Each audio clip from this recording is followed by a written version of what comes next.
PTA, the PTA. I have a Santa Claus at the schoolhouse for the PTA. The parent-teachers group, they call a meeting.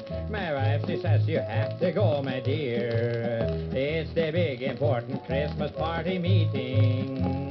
When all the papas who ain't sick appear, I dozed off till the middle of the meeting, when the chairman shouted out so all could hear. Mrs. Yorgesson says that her jolly husband, he will gladly be our Santa Claus this year. The other papas looked relieved and happy. They knew I'd been betrayed by my sweet wife. And I was weak like that strong fellow Swanson when Delilah cut his hair off with a knife. The PTA, the PTA. I have a Santa Claus at the schoolhouse for the PTA. On the night of the party, I sneaked into the school. The committee, they all met me there. These giggling women are going to dress me and glue on my whiskers and hair. I got into them big red pants and black boots. The jacket was 7 feet wide. When I got into it, there was still plenty room for one good-sized reindeer to hide. Then I walked into the school gymnasium.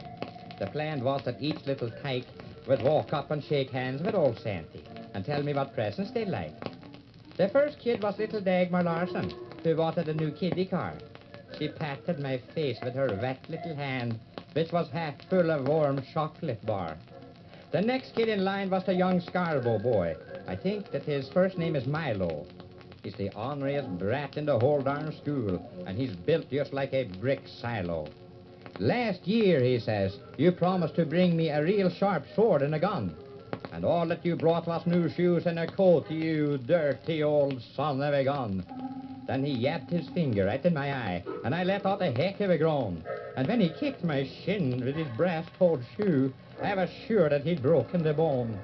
Then old man Guttormson picked his granddaughter up, and when he put her down on my lap, his lighted cigar set my whiskers on fire. They started to crackle and snap. I jumped up and made a run for the door as fast as my sore leg would go, and put out the fire in a snowbank, and cooled off my face in the snow. I didn't dare go back, so I hurried on home and closed my front door with a slam. And in my own home, my dog bit me twice before he figured out who I am. But the kids all had a nice Christmas, and in spite of what happened, I'll still say, I'd be Santa Claus again next Christmas for the good old PTA. The PTA, the PTA. I have a Santa Claus at the schoolhouse for the good old PTA.